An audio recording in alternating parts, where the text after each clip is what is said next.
A dawning sky. Cormorants on the trees are still in a sleepy mood, but coots are already out for their daily business. Suddenly, a flock of seagulls spread across the skyline. On the scene, there is the entry of the marsh harrier.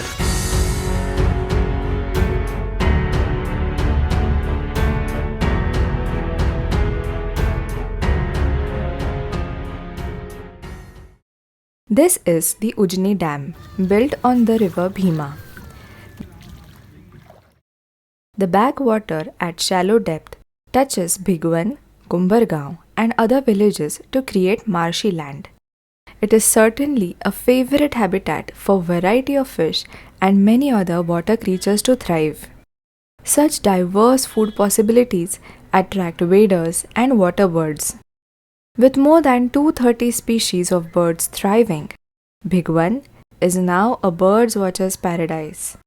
And so we are also boating in.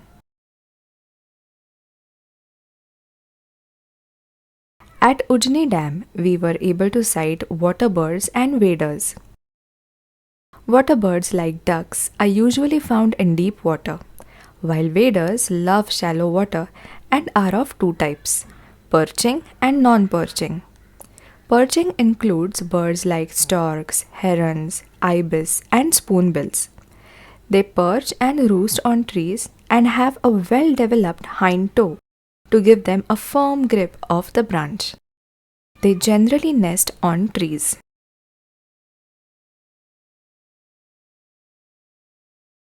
Non-perching birds include plovers, snipes, rails, flamingos, and many others.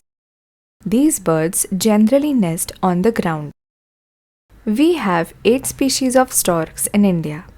At Bhigwan, we were able to sight 3 types: the woolly-necked, painted stork, and the Asian open-bill.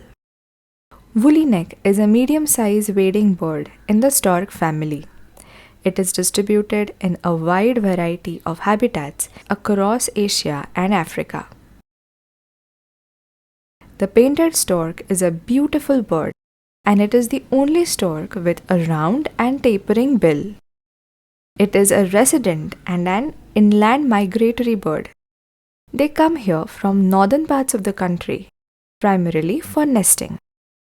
Another one is the Asian open-bill stork. This is the smallest of the storks. It feeds exclusively on shellfish. As their windpipe is devoid of voice muscles, these birds are dumb.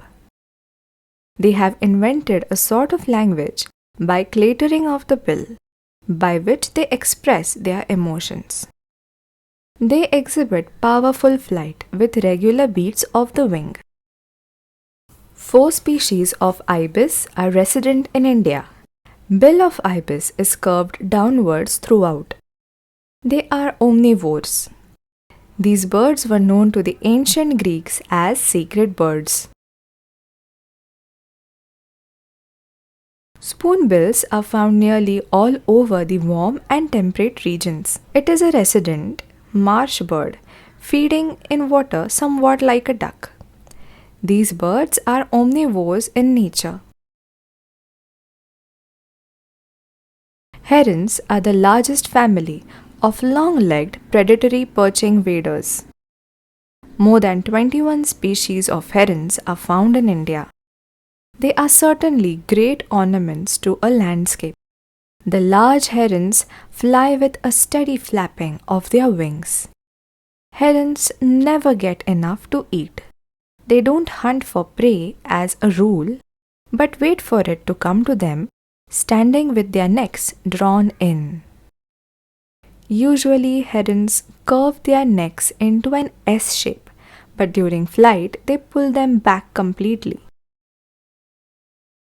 Egrets are either all white, all grey, or pied. They have very full feathering on the neck and not so much on the legs. Sighting of crimson-winged flamingos was a surprise to us. It is the first batch of the season at Ujni Dam. 6 species of flamingos are known and only 2 are found in India.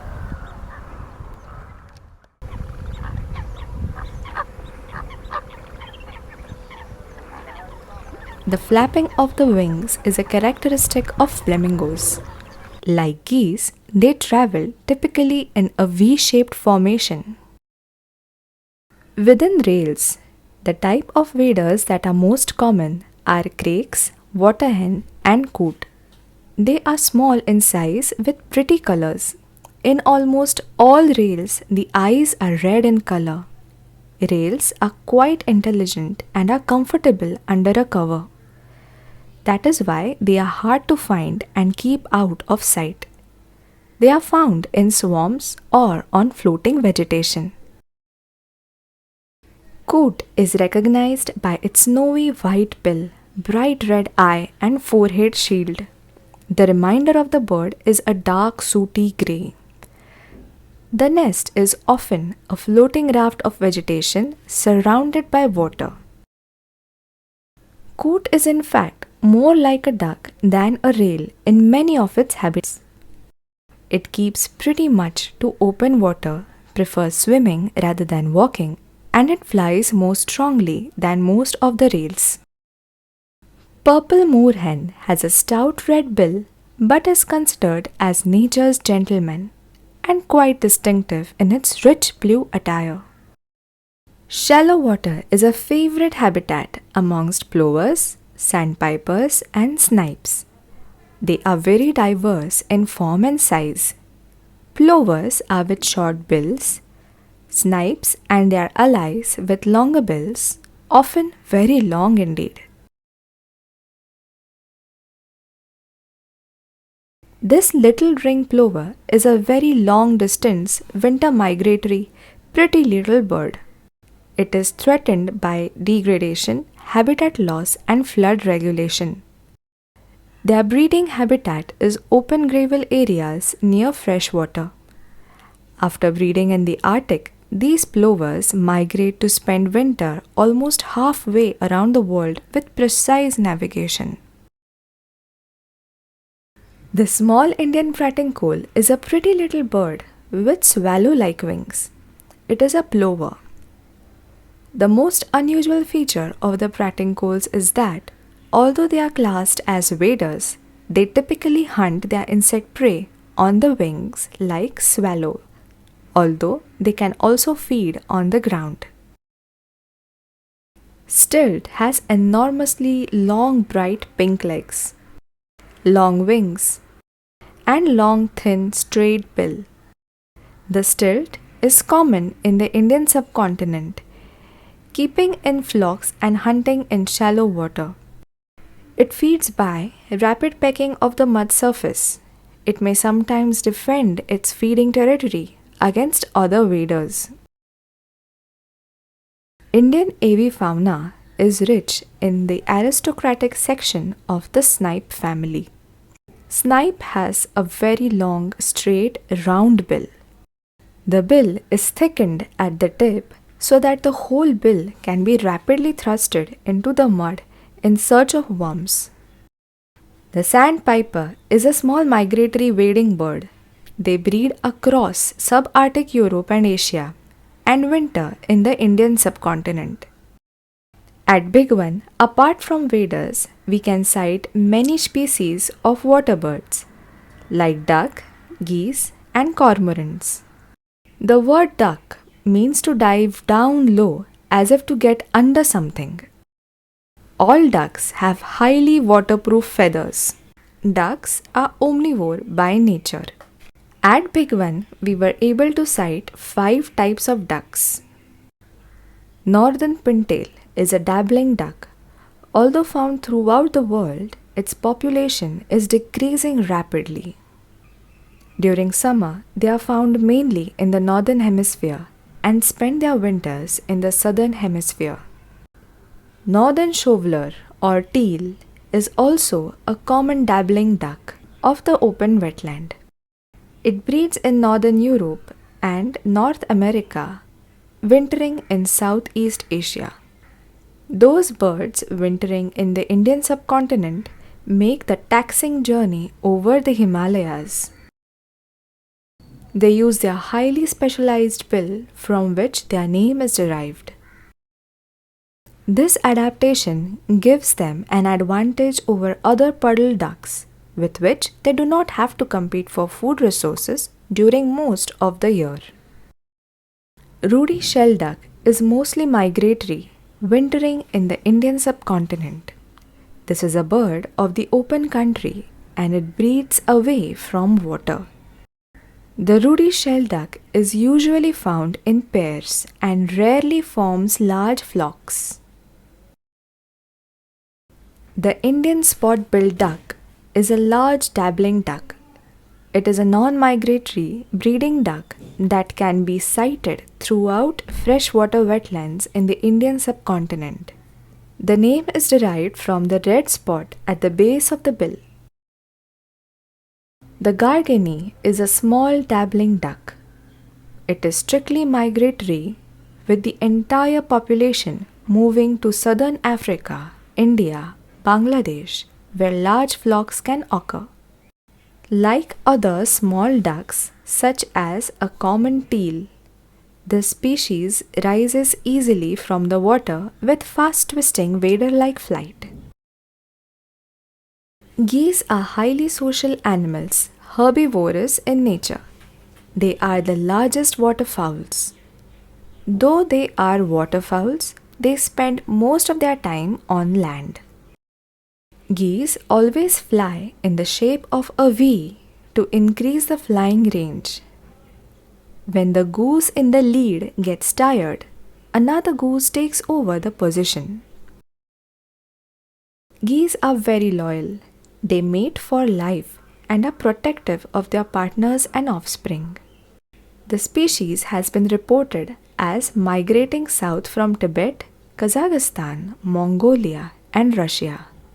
The bar-headed goose is one of the world's highest flying birds, having been heard flying across Mount Makalu, the fifth highest mountain on earth at 27,825 feet, and also seen over Mount Everest at 29,029 feet. Cormorants are water birds. They fish on inland river or large wetlands of peninsular India. They are also sighted in mangroves, but not on the open coast. They breed very locally in a mixed species breeding colonies. Their nest is a platform of twigs placed in the forks of partially submerged trees or those growing on islands.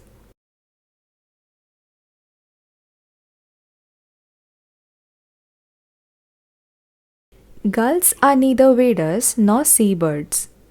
Gulls breeds in the high plateaus of Central Asia, wintering on the coast and large inland lakes of the Indian subcontinent. These birds are bold and opportunist feeders, which will scavenge in any towns or take invertebrates in the field with equal relish. Ujni Dam provides livelihood to the locals by fishing activity. But recently, big contractors are allowed to enter the fishing business.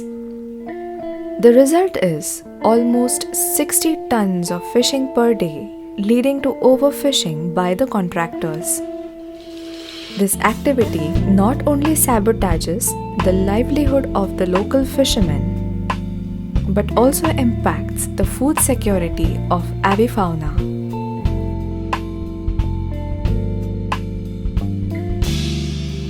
There is certain depletion of fish species and diversity due to massive sewage and industrial pollution released into the Bhima River.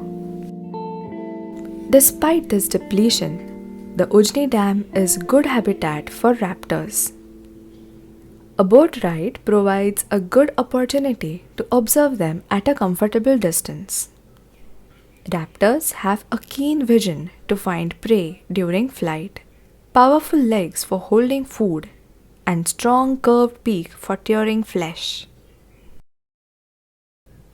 This peregrine falcon is best known for its diving speed, which can reach more than 300 km per hour making it not only the world's fastest bird but also the world's fastest animal. Osprey is a typical fish-eating bird. It nests near a water body for an adequate food supply. The osprey is the second most widely distributed raptor species after the peregrine falcon. Marsh harrier is a medium-sized raptor and the largest, broadest winged harrier. Most of them are associated with marshland. On the last day afternoon, we went to explore the grasslands around Bhigwan. This grassland is good habitat for certain raptors. Initially, we started searching for a mottled wood owl. This large owl is endemic to the Indian subcontinent. They are easily detected by their distinctive tremulous ear calls at dawn and dusk. This large owl lacks ear tufts and is mottled. As we walked down in search of chestnut-bellied sand grouse, we sighted a francolin, Indian courser, and spotted owlet. This eastern imperial eagle is a powerful migratory raptor that breeds in Europe and winters in Southeast Asia. The global population is small and declining due to the loss of habitat and prey. It has therefore been the IUCN Red listed as vulnerable since 1994. Very fond of the steppe habitat of the grassland plains, the steppe eagle is the national bird of Egypt and appears on its flag. It is the only eagle to nest primarily on the ground. The Montagu's harrier is an elegant bird of prey, often seen flying and soaring above open areas. The Montagu's harrier breeds in the North Africa and Europe. It winters in South Africa, the Indian subcontinent. These raptors usually return to the same site every year and mate again together. The Montagu harrier is threatened by the overuse of pesticide, destruction of nests following harvesting of crops. Raptors are predators at the top of the food chain and referred to as an indicator species. The raptors also play an important ecological role as scavenger, control population of rodents and other small mammals. At the dusk, we were about to end our excursion, and suddenly the show begins. Mesmerizing event of murmuration in the world of avifauna has started. The show is conducted by rosy starlings. Thousands of starlings fly in swooping, intricately coordinated patterns throughout the sky. It is believed that this behavior is linked to the proximity of predators like peregrine falcons. It is hard to target one bird in the middle of a hypnotizing flock of thousands. They are strong migratory birds. Every year, millions of these migratory birds fly from East Europe to various parts of India.